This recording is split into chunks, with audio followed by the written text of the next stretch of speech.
नमस्कार. PCMC न्यूजच्या सर्व प्रेक्षकांचं मनापासून स्वागत. PCMC म्हणजेच पिंपरी चिंचवड, पिंपरी चिंचवड शहर. आणि या पिंपरी चिंचवड शहराच्या कारभाराचे किंवा पालकत्व स्वीकारणारी महापालिका, त्या महापालिकेचा 42वा वर्धापन साजरा होतो आहे. आणि याचबरोबरीनं पिंपरी चिंचवड शहराच्या स्थापनेला सुद्धा 55 वर्ष पूर्ण होत आहेत. 4 मार्च 1970ला नवनगरपालिका अस्तित्वात आली. तेव्हा नवनगरपालिका अस्तित्वात येण्याच्या पार्श्वभूमीपासून काम करणारे, सर्वेक्षणापासून पिंपरी चिंचवड महापालिकेचे पहिले अतिरिक्त आयुक्त म्हणून निवृत्त झालेले, या शहराच्या सुरुवातीच्या काळातील जडणघडणीचे साक्षीदार असणारे आदरणीय RB कोंडेसाहेब या ठिकाणी उपस्थित आहेत. आणि आज महत्त्वाचं म्हणजे त्यांच्याशी आपण संवाद साधणार आहोत. साहेब नमस्कार. नमस्कार. तुमचं मनापासून स्वागत आहे. सर, पिंपरी चिंचवड शहर अस्तित्वात आलं आणि ते शहर उदयाला येत असताना लिमे साहेबांबरोबर तुम्हाला इथं काम करण्याची संधी मिळाली. तर त्या शहराच्या निर्मितीची पार्श्वभूमी काय? पिंपरी चिंचवड शहराचं इतिहास जर म्हटलं तर माझी पहिली भेट 1969 साली त्यावेळचे SK लिमे जे पहिले चीफ ऑफिसर होते, परंतु त्यापूर्वी ते जिल्हाधिकारी कार्यालयात डिस्ट्रिक्ट सप्लाय ऑफिसर म्हणून काम करत होते. अच्छा. शासनाने त्यांची नियुक्ती ही नगरपालिका स्थापन करण्यासाठी डाटा गोळा करणे, सर्वे तयार करणे यासाठी त्यांना नेमलं होतं. तर त्या निमित्तानं त्यांच्याकडेच मी काम करत होतो. ते मला म्हटले आपण पिंपरी चिंचवडला जाऊया, आपल्याला काही माहिती जमा करायची. त्यामुळे त्यावेळेला मी त्यांच्याबरोबर पहिल्यांदा या शहरामध्ये आलो. आम्ही चिंचवड स्टेशनला थांबलो होतो. पाऊस होता थोडा थोडा आणि त्यावेळेला काही तिथे पूल वगैरे नव्हता. चिंचवड गावात जाण्यासाठी रस्ता होता साधा आणि तेव्हा रेल्वे गेट ओलांडून जावं लागायचं. त्यावेळेला रेल्वे गेट पिंपरीलाही होतं आणि चिंचवडलाही होतं. तर आम्ही ते रेल्वे गेट फाटक ओलांडून पायी चिंचवड गावात जायला निघालो. तर त्यावेळेला आत्ताचं जे नाट्यगृह आहे त्या नाट्यगृहाजवळ एक आणि गावडे कॉलनीमध्ये असे 2 ओढे नाले होते. ते त्याच्या पाण्यातून आम्हाला आतमध्ये गावात जावं लागलं. तर पहिल्यांदा मी चिंचवड गावात गेलो आणि गांधीपेठ आहे चिंचवड गावामध्ये. तर त्या गांधीपेठमध्ये ग्रामपंचायतीचं ऑफिस होतं, त्या चिंचवड ग्रामपंचायतीचं. तर तिथे गेलो. तर ही माझी पहिली आठवण आहे त्यावेळची. अच्छा. की पिंपरी चिंचवड शहराचं जे आहे मूळ रूप तर ते होतं. आणि मग सर्वे करताना असं निदर्शनास आलं की चिंचवडप्रमाणेच पिंपरी वाघेरे गाव, नंतर भोसरी, आकुर्डी निगडी आणि त्याच्यामध्ये पिंपरी लोकांची, सिंधी लोकांची वसाहत एवढीच नागरी वस्ती होती. आणि मधला जो टापू होता म्हणजे MIDC एरिया, तिथे छोटे मोठे उद्योगधंदे होते आणि काही मोठे होते म्हणजे आज इकडे हिंदुस्थान अँटिबायोटिक्स वगैरे. आणि मग त्या छोट्या उद्योगधंद्यामध्ये काम करणाऱ्या लोकांना जाण्यासाठी काही सुविधाही नव्हत्या त्यावेळेला. अच्छा. तर आणि नागरी सुविधाची सुद्धा अनवाच होती, म्हणजे नागरी सुविधा नव्हती.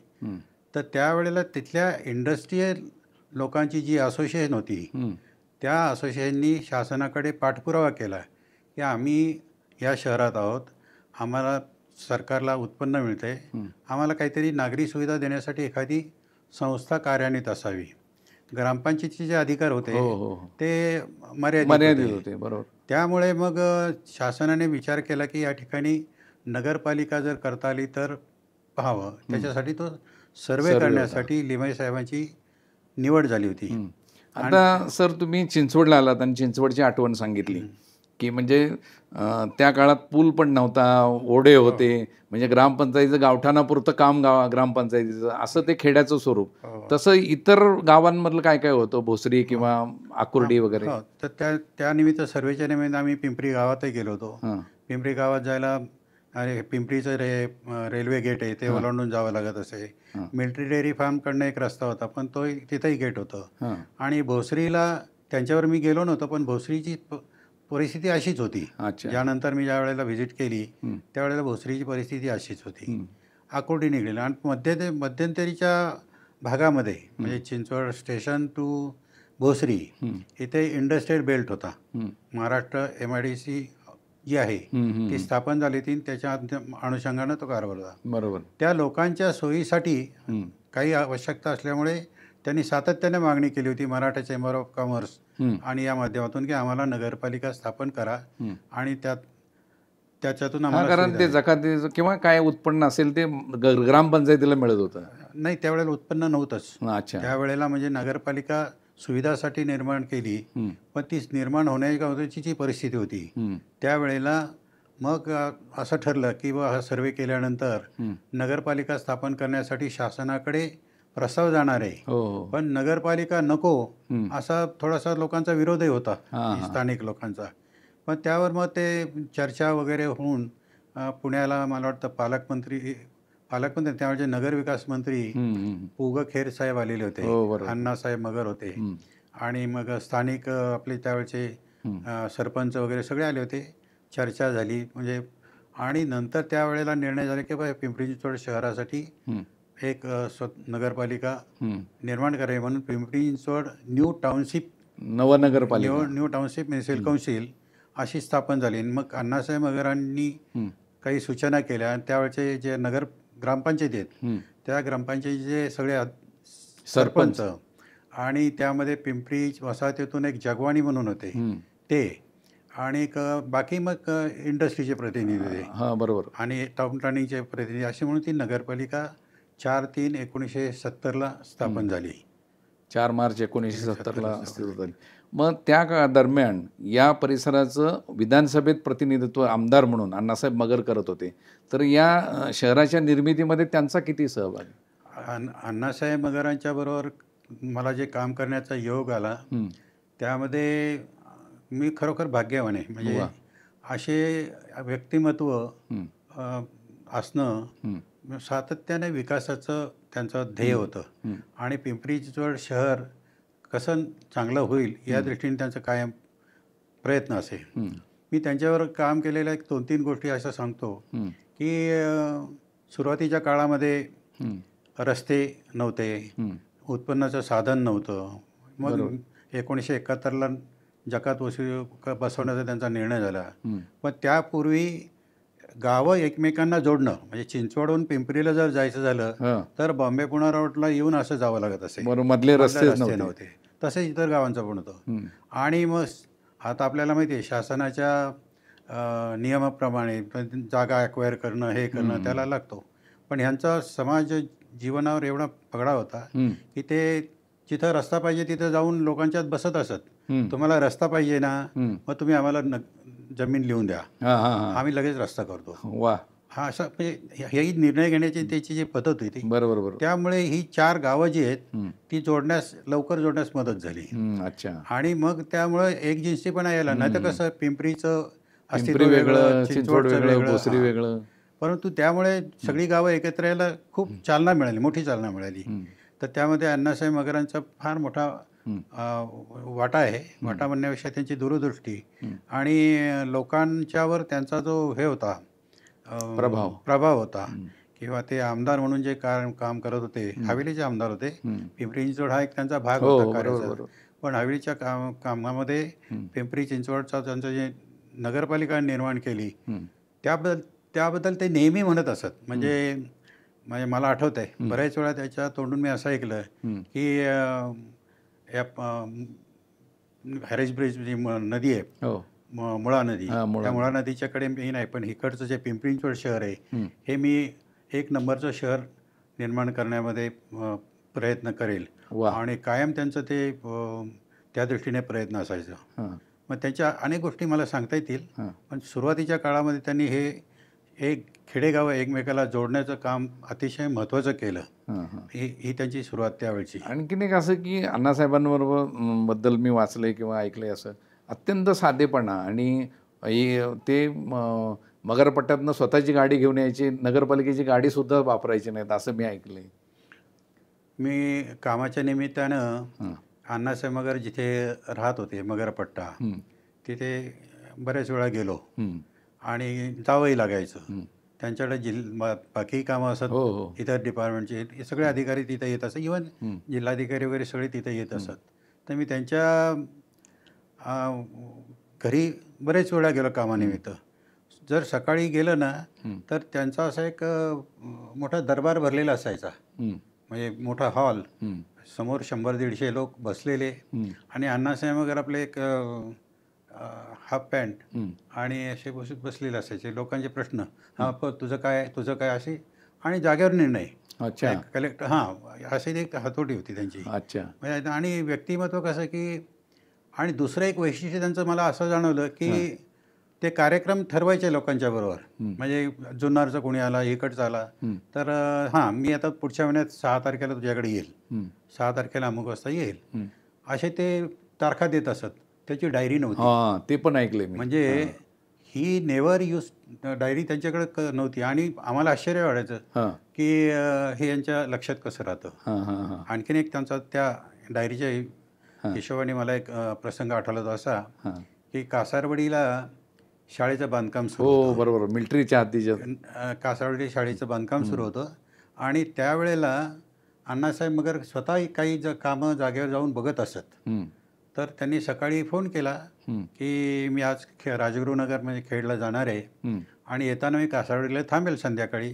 तर तुमचे इंजिनियर आणि आर्किटेक्ट आणि मला सांगितलं की तुम्ही तिथे येऊन थांबा. आम्ही त्यांच्या ह्याच्याप्रमाणे तिथे गेलो. संध्याकाळी 6ला 7 वाजले, 8 वाजले, 10 वाजले, 11 वाजले. अण्णासाहेब काही येईनात. आता म्हटलं काय, आता ते आमचे आर्किटेक्ट होते, त्यांची जरा चुळबुळ सुरू झाली. ते म्हणले आता काही येत नाहीत, मी जातो. मी म्हणलं ते येणार, आम्ही तर काही हलणार नाही. मग ते गेले निघून. आणि आत्ताचे जे सिटी इंजिनियर होते शांताराम गराडे आणि आम्ही रात्री 1 वाजेपर्यंत थांबलो. 1 वाजता आले. अरे बापरे. अण्णासाहेब 1 वाजता आले. आल्यानंतर त्यांनी ते सगळं कामाची पाहणी केली आणि मग काही सूचना दिल्या. आणि त्यांनी आठवणीने विचारलं तुमचे आर्किटेक्ट कुठे आहेत. तर आम्ही म्हणलं ते गेले. मग जाताना मला एवढंच म्हणले, उद्या मी नगरपालिकेत आलो की त्यांना बोलून घ्या कारण विचारायला. आणि मग त्यानंतर ते गेले. दुसऱ्या दिवशी सकाळी आल्याबरोबर त्यांनी बोलवलं आम्हाला सिटी इंजिनियरनी आणि बोलवा त्या आर्किटेक्टनं. ते आर्किटेक्ट समोर आले. अच्छा.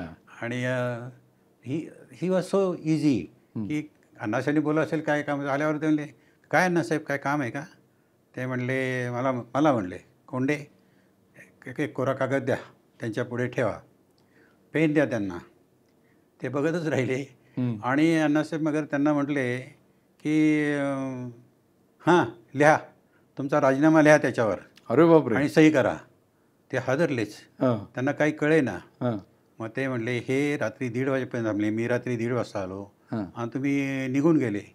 ही कामाची तुमची तळमळ यात मला दिसून आली.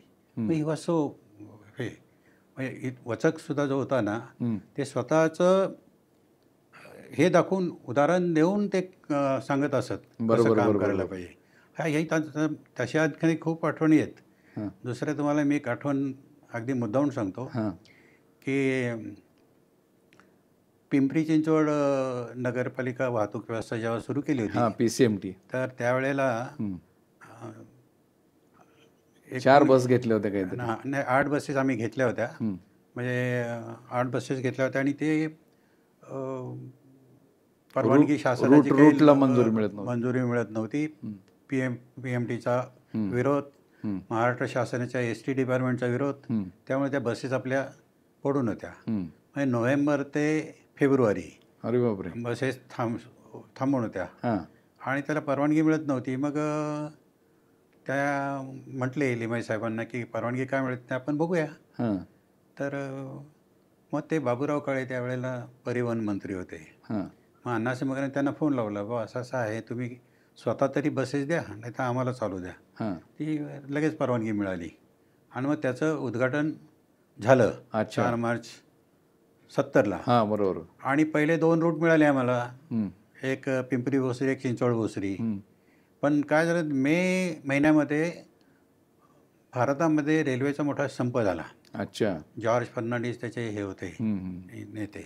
आणि त्या संपामध्ये लोकांची गैरसोय झाली. त्यामुळे ॲम्युनिशन फॅक्टरीमध्ये काम करणारे कामगार सगळे अण्णासाहेबांना येऊन भेटले की आम्हाला तुम्ही तातडीने बस सुरू करा. तर अण्णासाहेब म्हणले ठीक आहे. मला बोलवलं म्हणजे मला ट्रान्सपोर्ट मॅनेजर माझी पहिली नेमणूक हो, होती. बरोबर मला बोलवले, कोंडे या लोकांना वडगावपासून बस सुरू करायची आहे हां आणि मी त्यांना सांगितलं उद्या सुरू करतो. हां मी म्हणलं अण्णासाहेब 1 दिवस नाही, मला आणखीन 1 दिवस द्या, 1 दिवस तरी द्या. आणि कारण आमच्याकडे बसेस 8 वडगावला बस सुरू करायची, त्याचं अंतर, त्याचे स्टेजेस, तिकीटं, हे प्रचंड अडचणी होत्या ना. मग 1 दिवस आम्ही मागून घेतला आणि मग रात्रंदिवस स्टाफने काम करून आम्ही वडगावनं ती बस सुरू तर केली. वा. आता ते आम्ही 2 दिवस झोपलेलोच नव्हतो, सगळा स्टाफ. ते बस सुरू झाल्यानंतर त्यांचा मोठा सत्कार झाला त्यांचा.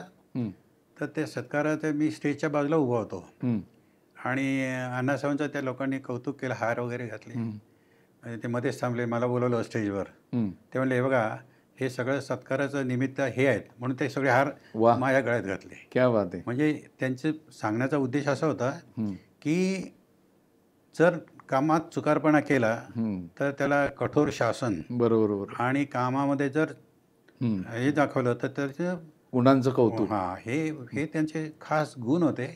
आणि त्यांनी ती नगरपालिकेची सगळी टीम अशी एकत्र ठेवली होती. इव्हन नगरसेवकसुद्धा त्यांच्या पुढे जात नसत. अच्छा. आमची जनरल बॉडीची मिटिंग जी होत असे ना, ती 10 मिनिटात पूर्ण व्हायची.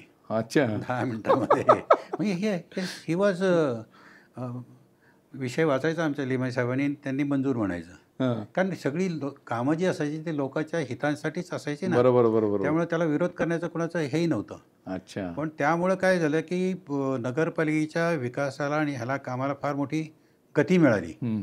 आणि गती मिळण्यासाठी जे आवश्यक उत्पन्न पाहिजे, मग त्याचा विचार सुरू झाला होता. तर सर, तुम्ही प्रारंभीच्या काळापासून सगळ्याची घटनांचे साक्षीदार आणि हे ऐकायला आम्हाला खूप छान वाटते. मी असं वाचलं होतं की सुरुवातीला जकात विभाग किंवा जकात सुरू झाली, एवढी श्रीमंती नंतर आली, तो सगळा भाग गवगवा आजही आपण करतो.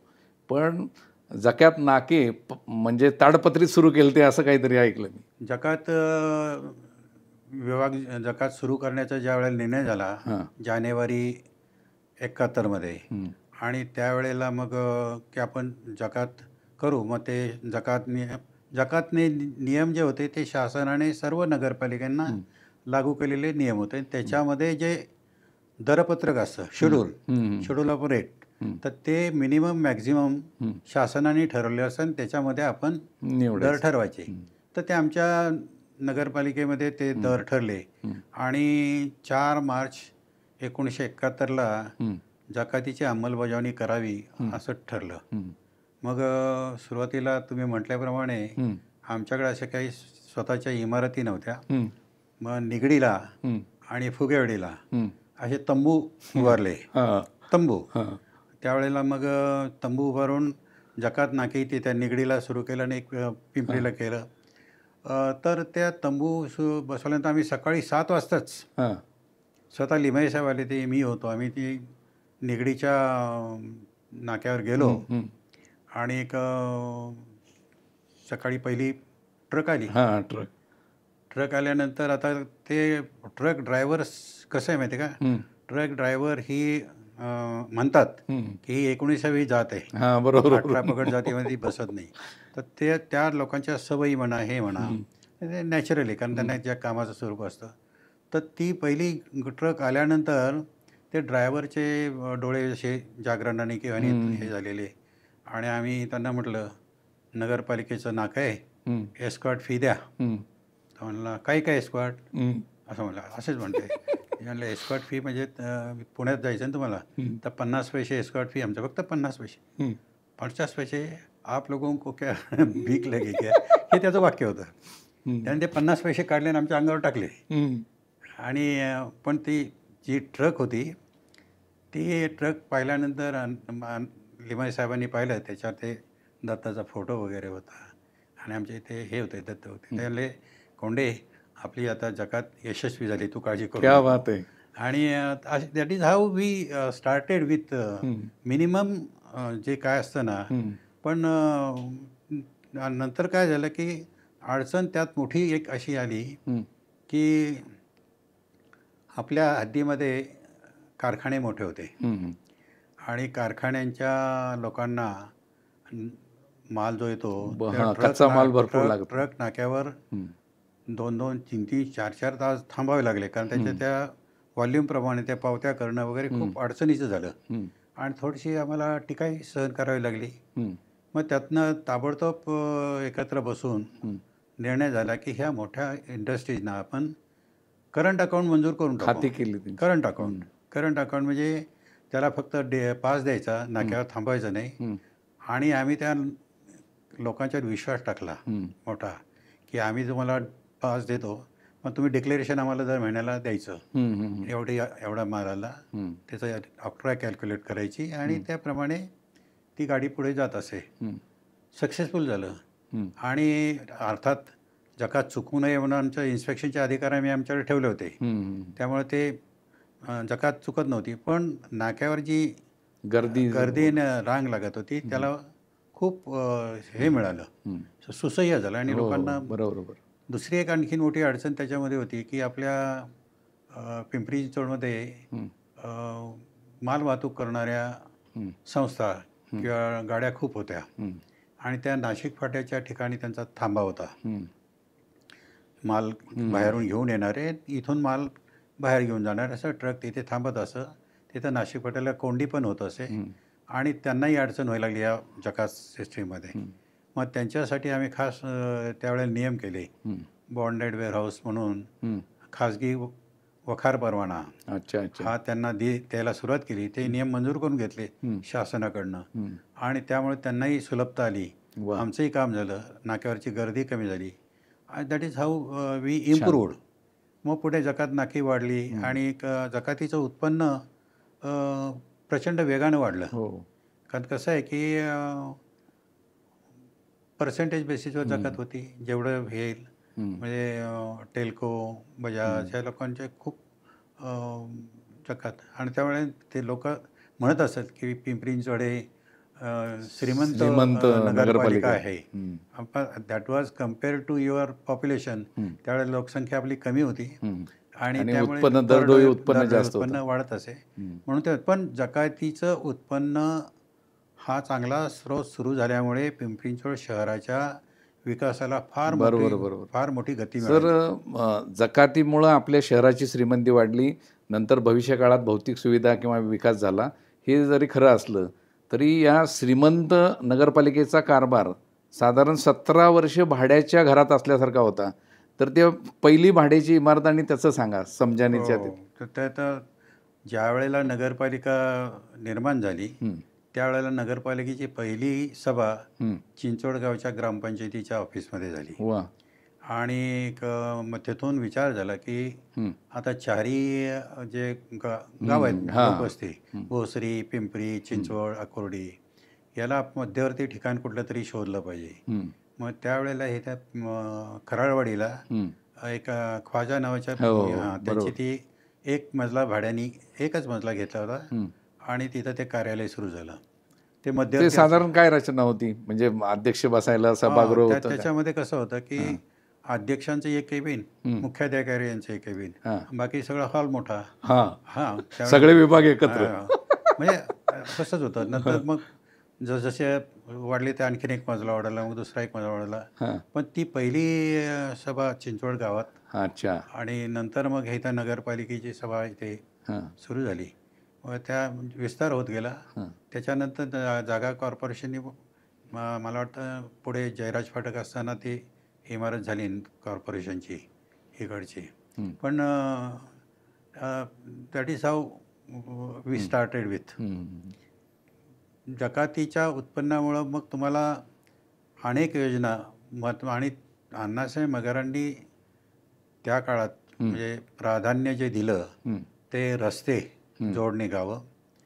दुसरं शाळा, मुलांच्या शिक्षणासाठी प्रत्येक गावात शाळा उभारती करणं. बरोबर. त्यांनी 1973-74 या 2-3 वर्षामध्ये प्रत्येक गावामध्ये विद्यार्थ्यांसाठी शाळेच्या इमारती बांधल्या. हे त्यांचं फार मोठं दूरदृष्टी की पुढं. कारण कसं आहे की इथले विद्यार्थी उच्च शिक्षणासाठी किंवा कॉलेज शिक्षणासाठी बाहेर जात असत ना, मग त्यांचा तो दृष्टिकोन चांगला होता.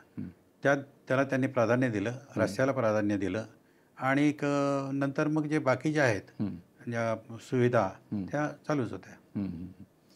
तर सर अण्णासाहेबांविषयी तुम्ही खूप छान सांगितलं. त्याच्यानंतर श्री श्री घारे हे पहिले लोकनियुक्त नगराध्यक्ष झाले.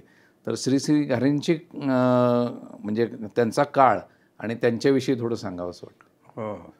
डॉक्टर घारे साहेबांच्या बद्दल जर बोलायचं झालं ना, त्यांची इमेज म्हणजे त्यांचं जे हे होतं व्यक्तिमत्व, ते अतिशय हे की लोक त्यांना म्हणजे मला आठवत आहे की हे एक साने गुरुजी वगैरे असे म्हणत बरोबर असत. बरोबर. आणि त्याप्रमाणे परंतु अण्णासाहेब जसे या शहराबद्दल आत्मीयतेने आणि दूरदृष्टीने विचार करत तसे डॉक्टर घारे साहेब पण करायचे.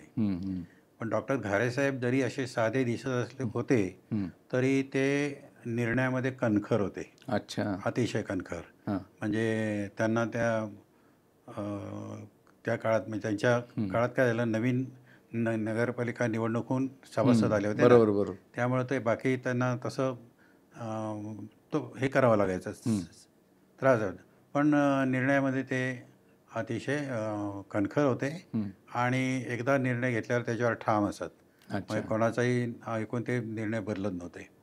त्यांच्या 2 गोष्टी मी आठवणी सांगणार तुम्हाला. एक तर म्हणजे पिंपरी चिंचवड जेव्हा आपली PCMT बस सुरू झाली होती आणि त्यावेळेला डॉक्टर घारे श्रीधरनगरला आपल्या राहिला होते आणि त्यांना मध्येच आमचा संपही झाला होता कर्मचाऱ्यांचा. तर त्यांना तातडीनं याला जायचं होतं पिंपरी कॅम्पमध्ये. ते नगरसेवक एक्सपायर झाले ते, म्हणून आम्ही गेलो. तर त्यांनी मला फोन केला कारण सगळ्या वाहनं बंद होती संपामुळे. तर मला फोन केला की मला जायचं आहे, तर गाडी तर नाही आहे. म्हटलं मी येतो ना, मी स्वतः ड्राईव्ह करून येतो म्हटलं. त्यावेळेला माझ्या नगरपालिकेची माझ्याकडे एक जीप होती. अच्छा. हो. मग मी आलो, त्यांना घेऊन गेलो आणि तिथून त्यांना पिंपरीला मी त्या अंत्यविधीसाठी घेऊन मग परत त्यांना घरी घेऊन गेलो. म्हणजे त्यांनी नंतर ते कायम स्मरणात ठेवलं होतं. अच्छा. आणि म्हणजे ते नेहमी बोलून दाखवत असत. म्हणजे त्यांच्या आठवणी आणखीन आहेत. एक म्हणजे आपल्या एक उद्यान करायचं होतं ना चिंचवडला. तर त्यावेळेला मग ते मोरया गोसाईच्या मंदिराजवळ, तर ते आपलं पहिलं उद्यान आहे. देऊळमाळ त्याला नाव ठेवलं होतं. नगरपालिकेच्या काळातलं पहिलं उद्यान. अच्छा. पण डॉक्टर घारे यांचं म्हणजे कारकीर्द अतिशय स्वच्छ आणि चांगली. आणि एक प्रसंग असा आहे, जसे अण्णासाहेब मगर काम करणाऱ्या माणसाला ते हे करत असत, तसं डॉक्टर घारे साहेब होते. आमच्याकडे त्यावेळेला काय झालं की माझ्याकडे जकात विभागाचा कारभार होता. अच्छा. आणि मला एक सन्माननीयांनी फोन केला की बाबा ती गाडी नाक्यावर थांबली आहे 2 दिवस आणि ती गाडी तर ह्याला जाणार आहे मुंबईला माल. मग मी चौकशी केली तर ते म्हटले की बाबा ते पत्ता तर ते भोसरीचा आहे, त्यामुळे आम्ही थांबवली.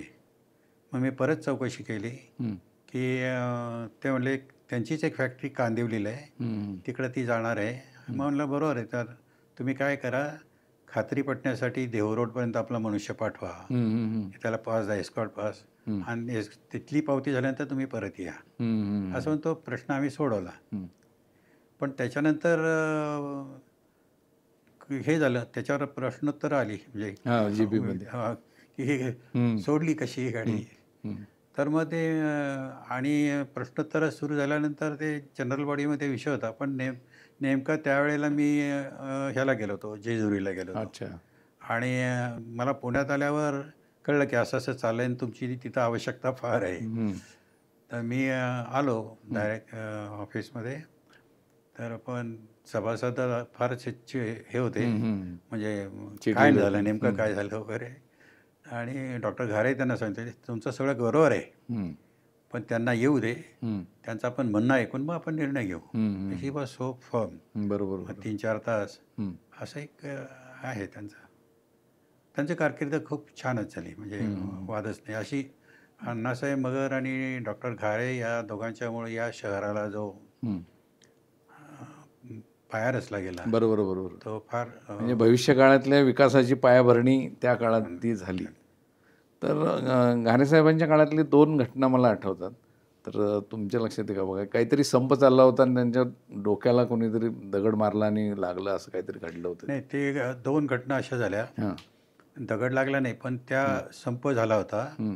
आणि डॉक्टर घारे साहेबांना घरी जायला गाडी नव्हती. हं. तर पर्यायानं मी त्यांना घेऊन चाललो होतो. हं. ते माझ्या उजव्या बाजूला मी ड्रायव्हिंग करत होतो आणि जीपमध्ये हां, हां. अच्छा, अच्छा. ती जीप ओपन होती हां, बरं, दोन्ही बरं. बाजूनी. हां. आम्ही त्या मधल्या लिंक रोडनी चाललो. हां. मग त्यावेळेला तो लिंक रोड इतका लहान होता ना, हां, हां, हां. की इकडे तिकडे जाणे किंवा दुसरं वाहन आलं तरी अडचणीच होतं. अच्छा. आणि आपल्या कामगारांचा मोर्चा ते भेटले नाहीत घरे म्हणून ते तिकडनं येत होतं. मोर्चा समोरून आणि आम्ही समोरून. हां. असं झाल्यानं मग ते कामगार पाहिले, म्हणजे बघा हां. बघा नगराध्यक्ष, बघा बघा जरा चिडली जरा. आणि परिस्थिती तर अतिशय कठीण होती. हं. तर मी म्हणलं, घारे सर अजिबात तुम्ही काही घाबरू नका. हं. ती आणि दगड वगैरे असं फेकाफेकी सुरू होता. लागला नाही दगड, पण सुरू झालं होतं. मग ते झाल्यावर मी जीपमधनं बाहेर असं आलो. हं. पण ते कामगारांनी पाहिल्यानंतर कामगार काय म्हणले, अरे बाबा गाडी तर कोंडेसाहेब चालवत आहे, थांबा थांबा म्हटले. अच्छा. असं म्हणले. ती गाडी थांबवली. ओके. थांबल्यानंतर मग मी ते गाडी परत रिव्हर्समध्ये घेतली. हां. अशी बॉम्बेपणावरून येऊन डॉक्टर साहेबांना घरी सोडलं. हां. तो डॉक्टर साहेबां म्हणजे हां. That was good thing in my life. बरोबर बरोबर. असा तो प्रसंग होता. खूप छान. लागलं नाही, पण ते झालं होतं. हं. अजून एक घटना अशी घडली होती, म्हणजे मी वाचलेलं किंवा लिहिलेलं म्हणा, की त्यांच्याच कालखंडात तो चिंचवड वाकड ह्याला थेरगावला जाणारा ब्रिज आहे, तो काहीतरी कोसळला होता. तो फार महत्त्वाची गोष्ट आहे. हां. म्हणजे इमर्जन्सीच होती ती, हां. की त्या काळात काय काय झालं आणि कसं केलं? त्यावेळेला पवना नदीवरचा तो पूल जो आहे तो पडला. जुना पूल होता हां. आणि ते सगळं विस्कळीत झालं. हां. आता डॉक्टर घारे साहेब होते. हां. मग तर तातडीने काय करायचं इथे, पूल बांधायला नवीन यायला त्या प्रोसेसमध्ये वेळ लागणार. हां. मग तातडीने त्यांनी सुचवलं की आपल्या CME हां. कॉलेज ऑफ मिलिटरी इंजिनिअरिंग त्यांच्याशी संपर्क साधून तातडीनं, म्हणजे आपल्या इंजिनिअरिंग डिपार्टमेंटने पण त्यात खूप मोठं योगदान दिलं आणि एक तराफा बांधून वाहतूक सुरू केली. तो साधारण काही त्याला पिरियड ठरला होता, पण त्याप्रमाणे वाहतूक सुरू होती. आणि नंतर मग ते संपल्यानंतर तो पूल, ती मुदत संपल्यानंतर मिलिटरीचं काम कसं असतं, ते आले आणि ते तो पूल काढून घेऊन गेले. असे ते, आणि त्यांचं बरोबर आहे ना. आता आपल्या नगरपालिकेच्या किंवा शासकीयच्या ज्या बाकी निविदा प्रक्रिया ते लांबलं सगळं, पण लोकांची जी सोय पाहिली त्यांनी त्या काळात, ते सुद्धा फार महत्त्वाचं आहे ना. तर सर, तुम्ही नगरपालिकेची पार्श्वभूमी आणि त्यानंतर पहिले नगराध्यक्ष अण्णासाहेब मगर आणि त्यानंतर डॉक्टर श्री घारे यांच्या काही आठवणी आणि प्रारंभीचा काळ उत्तम पद्धतीने उलगडला, त्याबद्दल तुमचे धन्यवाद. आणि प्रेक्षक हो, या मालिकेतला हा पहिला भाग याच ठिकाणी संपतोय. आपण पुन्हा भेटणार आहोत दुसऱ्या भागात. धन्यवाद.